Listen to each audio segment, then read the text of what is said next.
Russia's billion-dollar stealth drone has been downed in Ukraine. But is the real story even more preposterous? I'm Paul, U.S. Army combat veteran. Let's talk about the downing of Russia's S-70 stealth drone. Okay, so this is a crazy story, but you peel back the layers and it just gets more preposterous.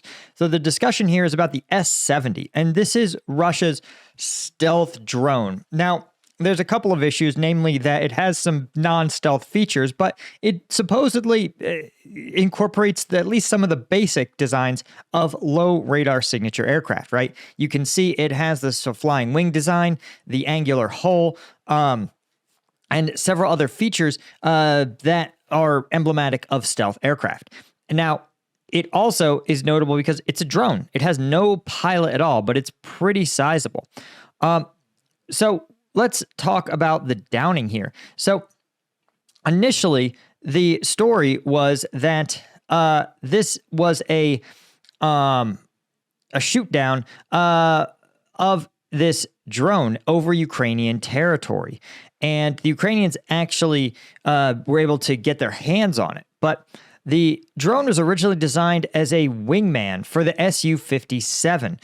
This is super high tech. This is something that the U.S. is also experimenting with, having drones that can operate as a extra set of eyes, ears, weapons, reconnaissance for a fighter pilot in the air.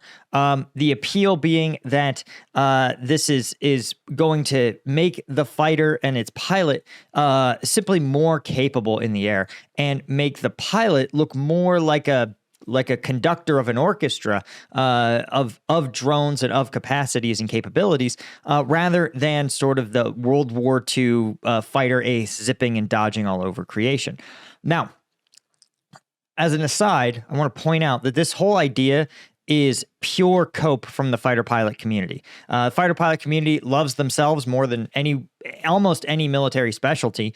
But the fact is that the appeal of having a human in a cockpit is that you can't necessarily jam it, right? The human's commands are directly tactily transmitted to the aircraft, right? And the decision making is contained inside that aircraft, right? And in the era of drone jammers, that can actually have some appeal.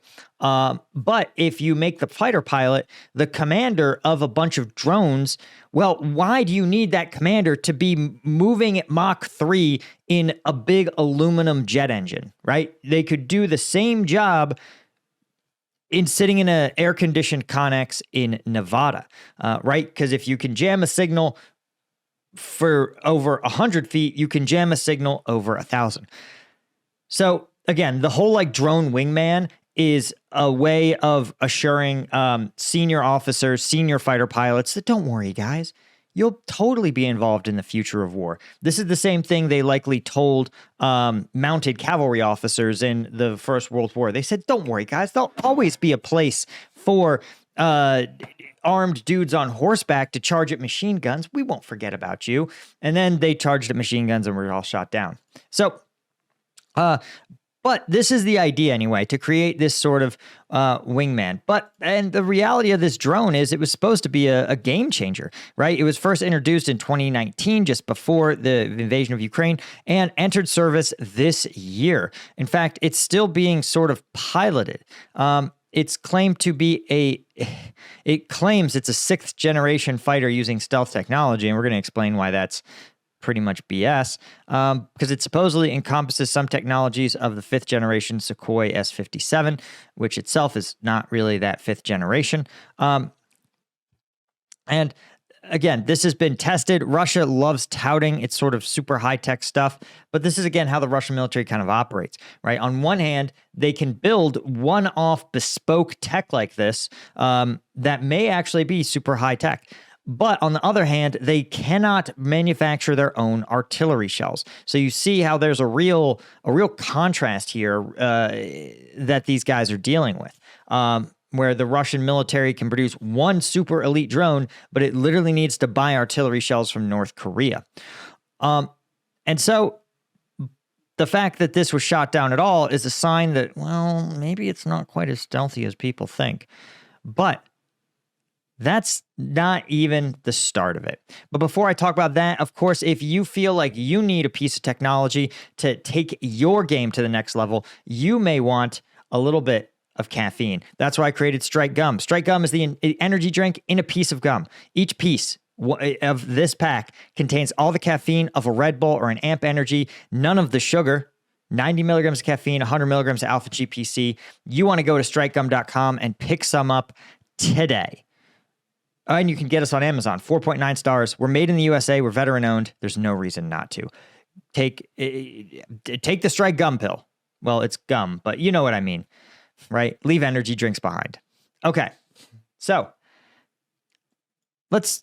as more reporting has emerged about this S70 loss, it's revealed that this is just a case study in actually Russian incompetence. Right? Now, this was apparently a friendly fire incident over Donetsk. But here's the crazy part is that it is not a friendly fire incident. It was shot down deliberately by an Su-57 pilot. So what happened? According to radio traffic and social media showed Russian forces downing the S-70. Right? It was actually shot down by an Su-57, a fifth gen fighter. Now, according to radio traffic, the S-57 took off from a Russian airbase almost 400 miles from the front lines. This was supposed to be an operational test flight. The mission was part of the drone's experimental trials, testing its capabilities and capabilities that would later be deployed in live combat situations. But the drone malfunctioned. It lost contact with its ground operator and veered off course, heading toward Ukrainian-controlled territory, right? The Russians, predictably, freaked the fuck out, and ground commanders were trying to order the Su-57 pilot to order its digital wingman or whatever to attempt to disrupt the flight path, suggesting using the aircraft. Literally, they suggested having the Su-57 totally just knock it a little bit with a wing. That's insane that they even thought that was a good idea and a testament to the competence of Russian ground commanders. And ultimately, though, they realized that they just had to get this thing out of the air, right? They wanted it to crash. They were hoping that they could get it down before, or else the Ukrainians might be able to get the thing to land intact. And so they took it out, crashing it just 16 kilometers from the front lines. But the Ukrainian forces were the first to get to it, recovering the remains. Now, initial assessments of the wreckage made it look pretty doubtful that the drone is really a sixth-generation fighter. The S-70 does not appear to have stealth polymers or any of the advanced AI systems that were advertised, and they said this is no advanced combat drone, said a Ukrainian defense expert. It's more like a glider equipped with basic flight capabilities and radio controls.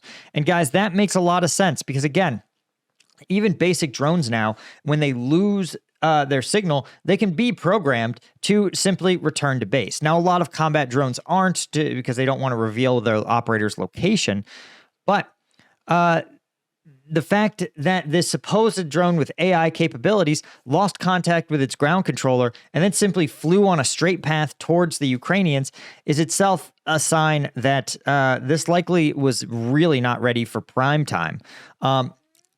The other fact is that the Russians were so just poorly organized that they conducted this test 400 miles from the front lines and still were unable to shoot it down until it was over Ukrainian territory. For context, guys, let's see if we can do this here. Let's get out the ruler. Here is, let's see if we can give you guys a perspective. So 400 miles is about, 1,000 kilometers? So right here is where they were running these combat trials. You can see that's actually not that far off from the front lines. And this itself is a problem because, again, you're looking at something that flew for hours. Well, they tried to get permission to shoot this thing down, and ultimately they failed, having it not shot down until it was something like 15 or 16 kilometers into Ukrainian territory. So this is a tremendous, humiliating embarrassment for Russia. It's also a sign that the Russian military more broadly is really struggling to roll out advanced technology, even though it still seems to have this belief that somehow it's going to produce this. Let's say the drone, they peeled it back and they said, wow, this drone has everything Russia claims it has. Do you think Russia is going to be able to circumvent sanctions sufficiently to even get their hands on enough of these very, very expensive, very high-tech components, stealth coatings, advanced polymers, AI software, right? The GPUs to power this AI software. Do you think it's going to be able to get any of those things to produce these drones at any kind of scale? And do you think no matter how cool and gee whiz this drone is, what are 3 of them going to do in the battlefields of Ukraine? Nothing. Nothing at all. So again, I think this is a sign of the Russian military's delusion and unwillingness to confront the reality that's facing their military in Ukraine. Anyway, guys, that's all I had. Huge thank you to guys like James Sterling, Steve Moran, Doug Beck, Alan Knutson, Bastian Himmerling, Brian Kelly, Dale McCombs, James Ola, Henry Rossier, as well as all of our Lieutenant tier members. Couldn't do it without you guys. Appreciate you so much, and I'll see you in the next one. Cheers.